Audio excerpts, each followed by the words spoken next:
আজ আবার একটা ঘোরার ব্লগ নিয়ে কিন্তু চলে আসলাম। সেটা হলো আজকে আমরা 4 বান্ধবী তাদের ফুল টিম নিয়ে আমরা চলে গেছিলাম কিন্তু দাদা বৌদির বিরিয়ানি খেতে। আমাদের এখান থেকে দাদা বৌদি যাওয়া মানে কিন্তু অনেকটাই সময় সাপেক্ষ। এখান থেকে শেওড়াফুলি থেকে ঘাট পেরিয়ে তারপরে কিন্তু আমাদের ব্যারাকপুর যেতে হয়। যাই হোক, যাওয়াটা যতই সময় সাপেক্ষ কষ্ট সাপেক্ষ হোক না কেন, আমরা কিন্তু দারুণভাবে এনজয় করি। যদি আমরা মোটামুটি 4 বন্ধু বান্ধবী মিলে যদি এখান থেকে স্টেশনে যাও, সেটাও কিন্তু আমরা খুব দারুণভাবে এনজয় করি সবাই একসাথে। আর আমরা যখন যাই তখন চেষ্টা করি অবশ্যই সবাই একসাথে যাওয়ার। কেউ আলাদা আলাদা গেলে ঠিক মজাটাও বসে না, আর গিয়েও নিজের একা ঘুরতে যাওয়া একা মানেই কিন্তু হচ্ছে বোকা। সেই জন্য আমরা যেখানেই প্ল্যান করি না কেন সেটা কিন্তু সবাই মিলে একসাথে যাওয়ার প্ল্যান করি, আর আমরা সেটাই করি, যাইও সবাই একসাথে। তো আমরা পৌঁছে গেছি কিন্তু এখন শেওড়াফুলি ঘাটে। ঘাট থেকে নিচে নেমে কিন্তু আমাদের যে ট্রলারটা দাঁড়িয়ে রয়েছে সেই ট্রলারটা যদিও আমাদের নেয়নি, কারণ ওটা ছেড়ে দিয়েছিল। তো নেক্সট ট্রলারের জন্য আমরা ওয়েট করছিলাম। তো এর মধ্যে ট্রলারটা ছেড়ে দেওয়াতে আমাদের একটু ফটো সেশনের জন্য সুবিধা হয়ে গেছে। চট জলদি যতগুলো পারা যায় মোটামুটি ছবি আমরা একটু নিয়ে নিলাম। আর হঠাৎ করে ইচ্ছা হলো, অনেক দিন শাড়িটা পরা হয় না, একটু শাড়ি পরি। তার সাথে সবাই মিলে আমরা একটা ছবি তুলে নিলাম।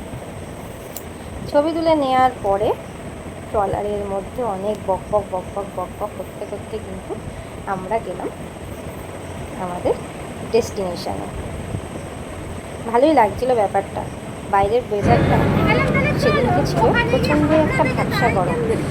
পৌঁছে তো গেলাম, যাওয়ার পরে যেটা দেখলাম সেটাই তো আমাদের সবারই একটা চক্ষু চড়ক গাছের মতো অবস্থা।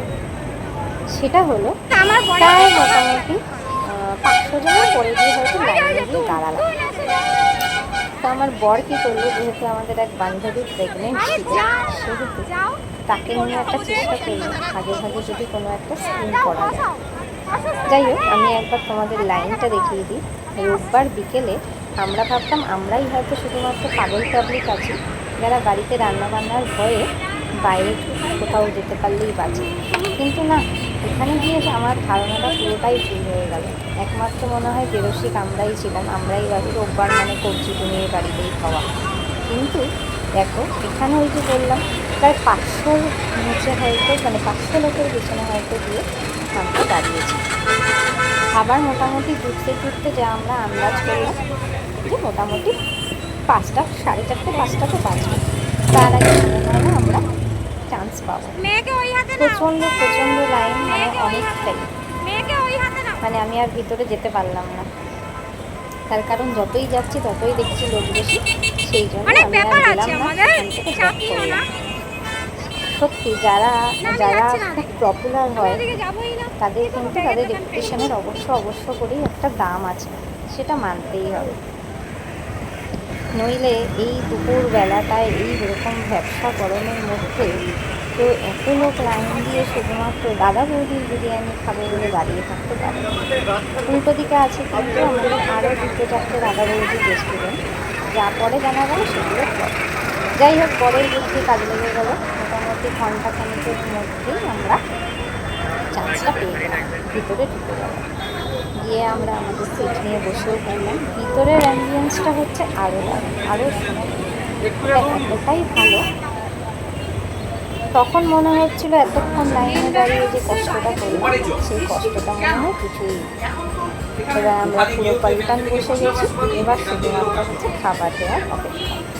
আর সত্যি গিয়ে দেখলাম যে ভিতরে তখনও পর্যন্ত মানে যেরকম বহু লোক বসে খাওয়া দাওয়া করছে, তার পাশাপাশি বহু লোক অপেক্ষায় দাঁড়িয়ে রয়েছে যে কখন সিটটা ছাড়বে, অন্য কেউ গিয়ে সেই সিটে অ্যালাউ হবে।